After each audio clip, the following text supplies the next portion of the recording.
Hello and welcome to Sovereign Financials, financial education for everyone. Hi guys, welcome back to Sovereign Financials. Today we're going to talk about Bitcoin and why I believe it's valuable. First thing about Bitcoin, why it is valuable, is that it is censorship resistant. So let's give you a little bit of background first. Bitcoin is a decentralized system, meaning that there's no central servers or CEO or anybody that runs it. Instead, it's software that's run on multiple computers all over the world, and we all run the same code and we all agree on the same rules.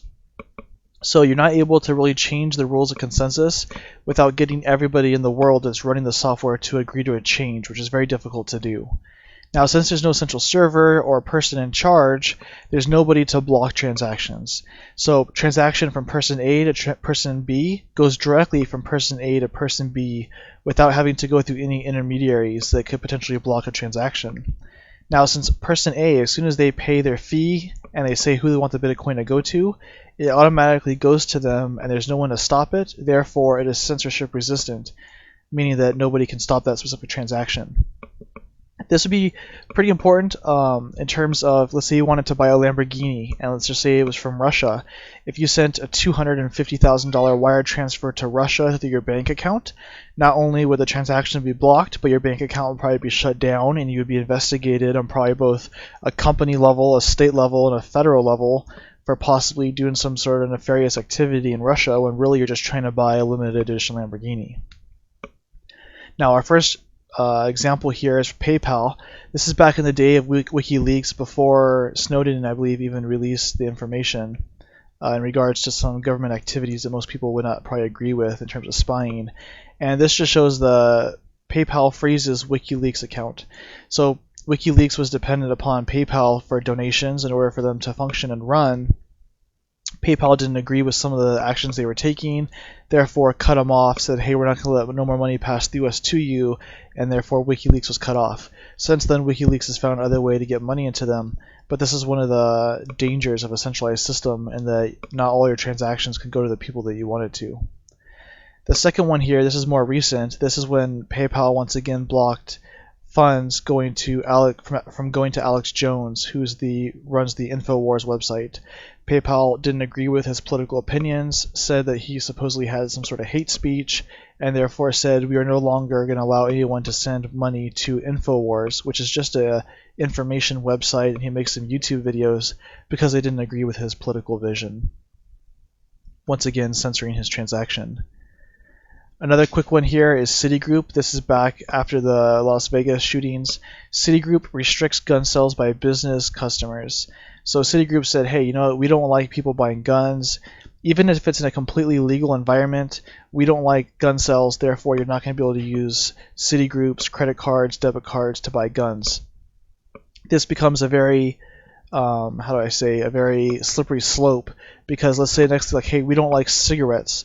You know, nobody can, even though cigarettes are legal, you cannot buy cigarettes using our credit cards anymore. Or, hey, you know what, we don't like alcohol, therefore you're not allowed to buy alcohol anymore using our credit cards. Or, you know what, fast food is not healthy for you, therefore you can only use our credit cards to buy fast food once a week. The more information that these businesses have on you, and the more centralized the services, the more power they have to restrict what you can and cannot buy, and when you can and cannot buy it. The second most useful thing about Bitcoin, in my opinion, is that it's a hard money, meaning that it's deflationary currency. So a deflationary currency means that the supply of Bitcoin does not grow very fast, and as long as user adoption is faster than its current rate of inflation, which is about 3.8%, that over time the value of Bitcoin goes up, and whatever you price in terms of Bitcoin goes down. So if today one Bitcoin buys me one Coke, 10 years from now, one Bitcoin might buy me 4 Cokes. That's a deflationary currency. Most people are more accustomed to inflationary currencies, where a dollar today might buy me one Coke, but 4 years from now, that dollar won't buy me a Coke anymore. It'll take me $2 to buy a Coke. So this is the Bitcoin monetary supply, and you can see here that when it first started, there was 50 Bitcoins made every 10 minutes.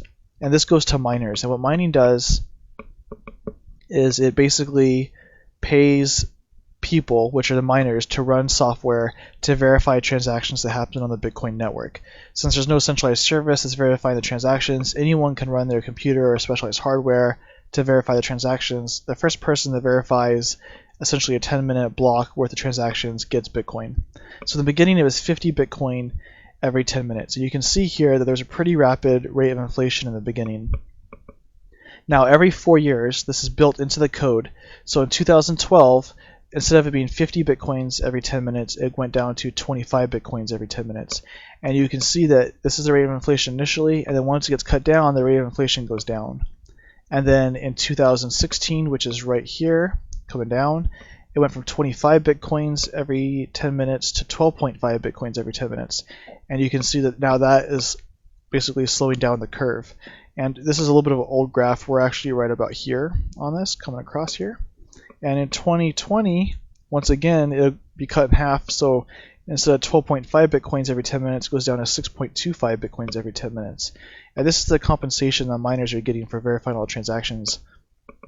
And you can see here that this graph very, very slowly starts leveling off until you get to the hard cap, which is 21 million Bitcoins. So there will never ever be more than 21 million Bitcoins in existence.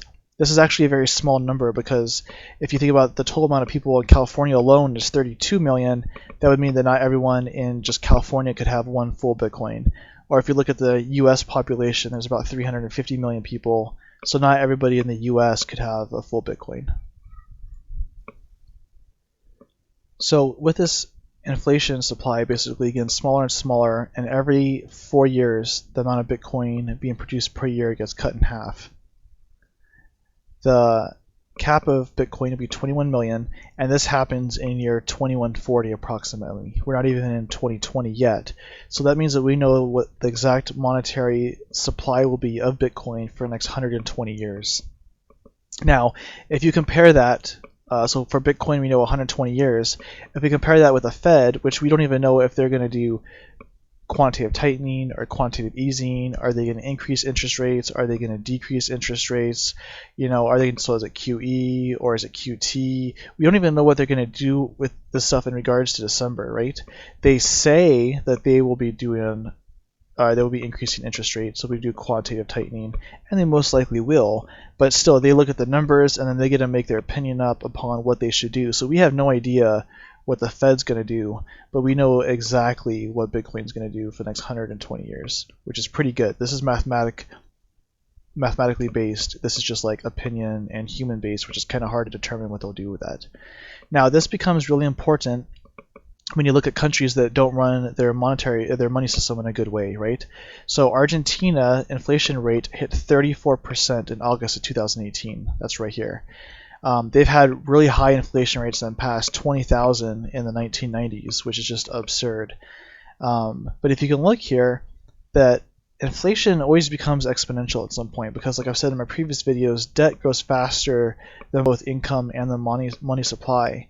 So I imagine in the next couple of years you're going to keep seeing this go up. It's going to be up here, 40s, 50s, 60s. It's going to just keep skyrocketing in an exponential fashion. Now, if the inflation rate's 34%, that means that the price of everything in Argentina will more than double every 3 years.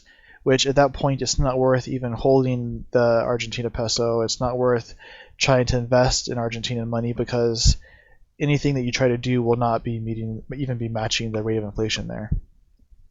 Now if you get to a country like Venezuela, which they actually hit 200,000% inflation in August. I mean, that's something that most first world countries don't even understand what 20,000% inflation would be unless you were in Germany a long time ago. Obviously you're not anymore, but you wouldn't be alive anymore. But Germany had very high hyperinflation period, but 200,000%, right? So if you can see here, this has obviously gone exponential, and the Venezuelan currency just isn't worth anything nowadays. Now, see, okay, this is all good in theory and everything, right? Yeah, sure, it protects you from inflation, it's censorship resistant, etc. But does this actually play any role in the real world? So if you can see the article up here, it says, in Venezuela, Bitcoin is a lifeline. And let's take a look in this article here. I forgot exactly where they wrote it at. So they're talking about how it became a social society and they're printing their money inappropriately. And this economic vision has led to the rapid devaluation of our national currency, which means rapid inflation, to the point that a loaf of bread you buy one week will cost considerably more the next week. In early July, one cup of coffee would cost as much as 1 million bolivars. So very high prices, which almost to the point where it doesn't even make sense, right? 1 million bolivars for a cup of coffee. And then this is where cryptocurrencies come in, especially Bitcoin. Hyperinflation has driven some of the citizens to safeguard the value of their money in foreign currency, goods, and cryptocurrencies. Now the problem is you're not allowed to bring in foreign currency. You get busted very easily. You're not allowed to hold gold or silver. You can still hold some goods if you can find them. But cryptocurrencies is a digital asset, right? Very easy to hide, very easy to use, very hard to take from you. So in other countries, many people see Bitcoin as a speculative and volatile asset. But in Venezuela, Bitcoin fulfills its main function of being a currency that is not issued by a central bank nor controlled by a government, and thus is more trusted than the bolivar. Just another use case for Bitcoin here. And if you look at Venezuela, this is something called local Bitcoins, where people can exchange the bolivar directly for Bitcoin on a person-to-person basis instead of having to use exchanges. And you can see here the amount of bolivars that they're turning into Bitcoin has just gone exponential. Now this is a little tricky because the bolivar is being hyperinflated at an exponential rate. So we'll switch this to the Bitcoin view. So this is the amount of Bitcoins they're able to move around. And you can see here there's good growth, and then another area of good growth. And if you look at other countries, you can check out this website coin.dance, and you can see that in most countries the amount of volume of Bitcoin trading person to person is actually increasing, especially in countries that have poor management of the money supply. Okay, so what about the US, right? So this is the St. Louis adjusted monetary base. This is the amount of money in circulation. And you can see the monetary base was very stable for a very long period of time. Then we had the 2008 financial crisis. They printed a bunch of money, QE1, printed a bunch of money, QE2, and printed a bunch of money, QE3.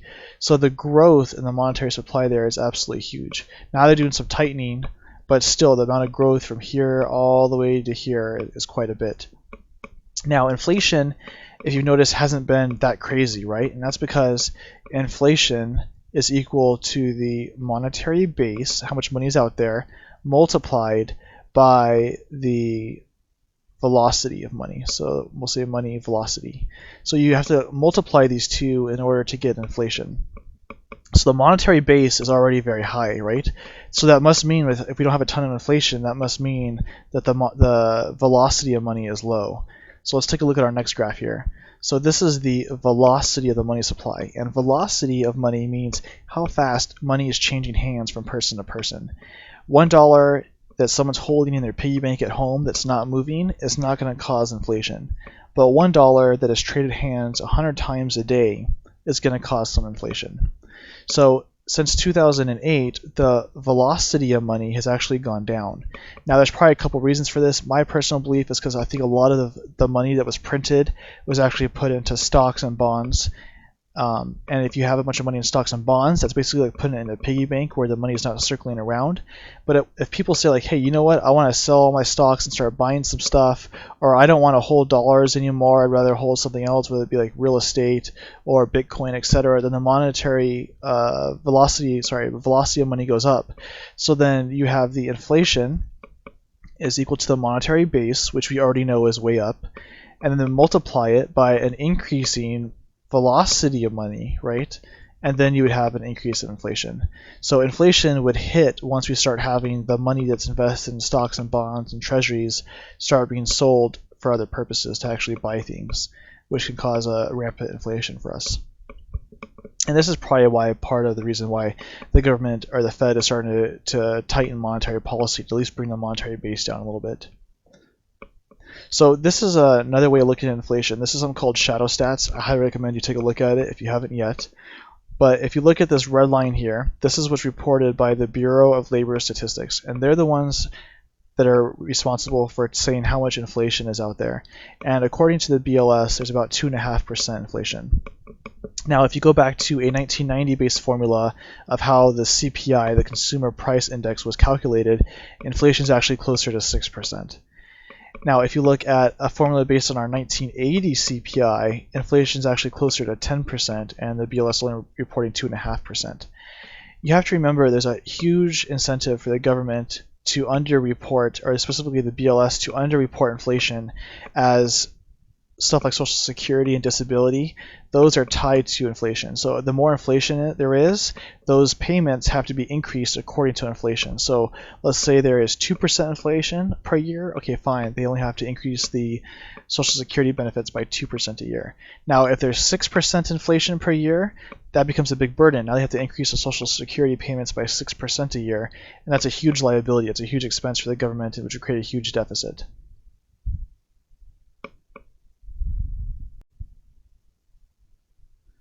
The next thing I want us to take a look at here is something called bail-ins. So a bail-in is when a bank goes bankrupt. The law now is the first thing it has to do is take all non-insured deposits to try to recapitalize themselves first before they are able to accept money from the government, right? So you have a bank. This is my poor drawing of a bank, okay? And it goes bankrupt. Like, oh no, we have no money, right? The first thing it has to do is take non-insured deposits. So in Cyprus in 2013, a bank went bankrupt, and what happened was 100,000 euros is essentially their FDIC level. And it took 37% of any amount above that and converted it into Class A shares. So the bank said, oh no, we have no money, so we're going to take 37.5% of all the money you have over FDIC, and instead we're going to give you a share of stock. Okay. Now, what is a share of stock of a bankrupt bank worth? Well, that's worth nothing, right? So great. So they basically just got robbed. And then they took an additional 22.5% to be held as a buffer for possible conversion in the future, which means not only is this, we're giving this paper that's worth nothing in exchange for your money, but we're going to hold another 22.5% of that money in case we need to take it from you in the future, right? Which is kind of BS. So this is the system of bail-ins. That's what the current law is in most of the G20 countries, which is basically the biggest, like, a group of 20 large financial countries. One of those is including the U.S. So with at least with Bitcoin, there is no bail-ins. There is no bank that goes bankrupt or anything like that. So being involved with Bitcoin helps save you from these things called bail-ins. All right. So another thing that's just came out in the news today, the YEL Endowment Fund. This guy named David Swenson, a very large fund, $29 billion. It's very well known for managing their money very well, and just today it was announced through CNBC up here that he invested. I was right here. He has invested in 2 funds dedicated to cryptocurrencies. So you have a well-managed YEL Endowment Fund that is now putting money into cryptocurrencies. You have to at least ask yourself, okay, what does this guy know that I don't know? Is there something that I should be looking into? It's just, you should be sparking, putting off a little light bulb in your head, like, hey, I need to take a look at this and figure out what's going on in the space. Last thing I want to show you guys here is something called Bakkt. Okay, so there is a company called the Intercontinental Exchange. You'll hear them just called ICE, I-C-E. And ICE is a very big company. It owns a couple exchanges, such as the New York Stock Exchange. That's probably where most of the stocks you own are being traded on. And they're creating Bakkt. So Bakkt is building an open, seamless global network to enable you to buy, sell, store, and spend digital assets simply, safely, and efficiently. So there hasn't been a whole lot of information released on exactly what they're going to do, but what it sounds like from what I've been able to gather is they are going to partner with companies and allow you a couple things. One is they're going to act as a custodian of Bitcoin. So you can send Bitcoin to, let's say, Starbucks to buy a cup of coffee. Starbucks will be able to accept that Bitcoin, and then Bakkt will automatically have a purchaser on the other side of that will buy the Bitcoin from Starbucks, which will then allow Starbucks, let's say, to receive US dollars. So number one, it might increase merchant adoption. Number two, since they are able to store Bitcoin themselves, they may be able to store that for investment funds. We'll have to see. Also, on the other side of the purchaser, so when you send Bitcoin to Starbucks, the other person actually buying the Bitcoin for dollars and then giving Starbucks dollars might end up being like investment firms. So I'm not sure exactly what they're going to do. They are partnering with a couple of merchants. They said they're partnering with Starbucks. They said they're partnering with Microsoft. And they are also going to allow something called physical, which is not really physical, but physical delivery of Bitcoin, meaning that you'll be able to buy a future Bitcoin. Like, I will buy Bitcoin for this amount, and they'll be able to hold it for you. It deals with the future markets. We can talk about that in another video. But right now, the only futures for Bitcoin are settled in cash. So if you think, oh, I think Bitcoin will be worth an extra $10 tomorrow, and then you buy that future, and then tomorrow it's actually worth $10, you get $10 deposited into your account, but not $10 worth of Bitcoin. This would allow a future exchange. So, oh, I think Bitcoin will be $10 tomorrow. You buy that, and it's actually worth $10 tomorrow, and then you get the full $10 worth of Bitcoin, essentially. It's a little more complicated than that, but that kind of gives you an idea. So anyways, guys, that's all I have for you today. Thanks for sticking with me. I highly recommend you look into Bitcoin, make an informed decision, decide if it's for you or it's not for you. As a quick disclaimer, obviously this is not any kind of financial advice. I'm not a financial planner or attorney or anything like that. I just find this technology very interesting, and I think it's very important for anyone and everyone to make informed decisions on it. So if you like this video, if you guys can come down here, kind of weird arrow, but if you can come down here, like it, hit subscribe, share, and let me know your comments. What do you think about Bitcoin? Where do you think it's going? All right, guys, thanks. I'll see you next week. Bye.